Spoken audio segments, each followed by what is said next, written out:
That kind of looks like it could be the cover for a video game where you play this sleazy ass landlord who's trying to run his slums. That would actually be a good game. Rockstar should get on that. What's up everybody? It's Luke James, not the singer. If you're an indie artist looking for an album review and some promo, you can hit up Luke at redmattersite.com. But today we're going to talk about this new album called Landlord from Giggs. Now Giggs is an artist from out of London, England, and the first time I heard him was on Kano's song 3 Wheel Ups, which was on the album Made in the Manor. So like a lot of North American people, I'm not always up to date on the UK scene, but I am doing my best, and I really liked how Giggs sounded on 3 Wheel Ups because he has a very unique style. I can't think of any other artist who sounds like him. He has this deep voice and this style and flow delivery that just creeps up on you, so I look forward to checking this album out to hear how it would sound, and I honestly wasn't disappointed, man. That first single, Whippin, Excursion, is just this dark banger. It is hard as hell, and I like some of the references he makes on here to Virgil and the $1 Million Man from WWF. That's right, WWF, not WWE. I'm talking old school. And then he says that he's got a big gun like Rick, like he's living with Herschel. So I'm sure the Walking Dead fans will appreciate that. Not to mention, he also says that while a lot of people play Ken, he prefers to use Blanca. So you know what? I can't hate on that. I remember when the first Street Fighter 2 came out and I always used Blanca and just electrocuted people to death as long as they didn't have a fireball. So I can fuck with that. I like these references. That track overall just has a very dark street feel to it. And you're going to get a lot of that vibe on this album, including on the songs Clipped Him, where he chants that he clipped him with the spinner, and on the song The New Shit. So if you like dark, trappish bangers, you will appreciate some of what's going on here. But you're also going to get some really great features. Cass is Dead. This is another artist who I'm not very familiar with, but he absolutely bodied the songs 501 and Lyrical Combat. 501 is actually produced by Swift the Beater, who produced 3 Wheel Up, so if you like that track, I think you'll like this one. It has that glitzy synth production, and Lyrical Combat sounds like it samples X-Files or Stranger Things. It just has a very spacey feel to it, and this has Giggs showing some of his best flows as well. So I really enjoyed both of these tracks, especially Lyrical Combat. But when it comes to probably the best feature on here, I'm going to say Stormzy killed it on the Blowback, man. This is another banger. You're going to hear me talk about bangers a lot on this one because there's a lot of them on here. And I just like that Stormzy line, how he says he went from slanging that food, which is slang for drugs in the UK, which you probably know if you've seen some of these shows before where they're talking about slanging drugs, Whippin Network. I'm talking that gangster shit like Top Boy.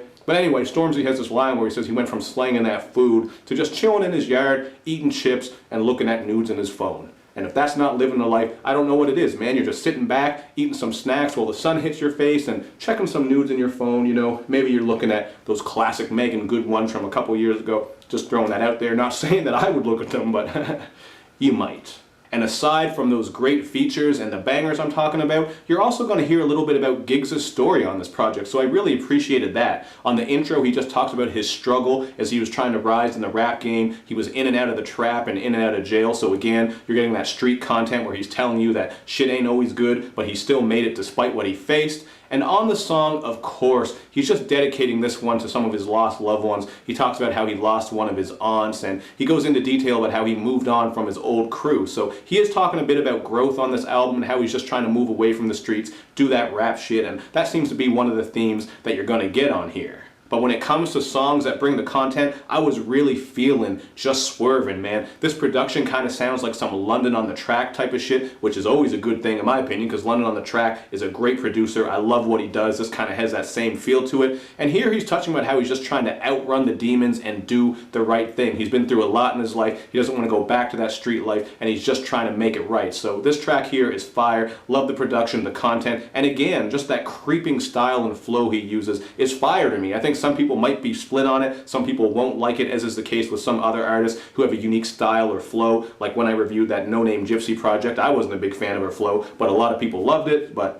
you know what? I like how Giggs sounds, and that track in particular was fire to me. So don't sleep on that, and don't sleep on this album, man. I think it's really dope all around, but where it does fall short is with some of those generic filler type of tracks that pretty much every album will have. I'm talking about songs like The Process. This one is just a generic lovey-dovey sex relationships type of song, and Lockdough isn't an all-out bad track because it kind of has a bouncy, clubby feel to it in the beat. But it also has this guy on the hook, Dante O, who reminds me of like a broke-ass slash knockoff Young Thug, because he's making these pterodactyl noises all over the shit. Ah! Ah! I was just looking up thinking something was going to scoop down and scoop my eyeballs out of my damn head, man. That shit was kind of annoying, but overall it was still a dope track. And check this project out, man. I think this one is fire. One of the year's best surprises, in my opinion, but I'm still going to give it a 3.5 out of 5. I'm not going to go with a 4, because again, there are some of those filler tracks. And while I do like how Giggs sounds, his rapping isn't like top tier or anything. I'm not blown away by it. Just sonically, I like the sound of it. And the overall dark vibe of this album is dope. You get a lot of unique sounds. You're also going to get a nice mix of production. I talked about these bangers, but there is a song on here called The Best, which has some of that classic throwback boom bap shit going on. So if you're a hip hop elitist or one of those old heads who likes that type of shit, you're going to appreciate this one. I thought it was pretty dope. Good song. So hit me up in the comment section with your thoughts if you check this one out, man. Like I said, I think it's a nice surprise. I also want you to make sure you do all that good stuff where you comment, you like, subscribe, share. You know I say this shit multiple times all the damn time. Just do that shit, man. Just help the channel and support it out, god damn it. Thank you for watching, and I will see you next time.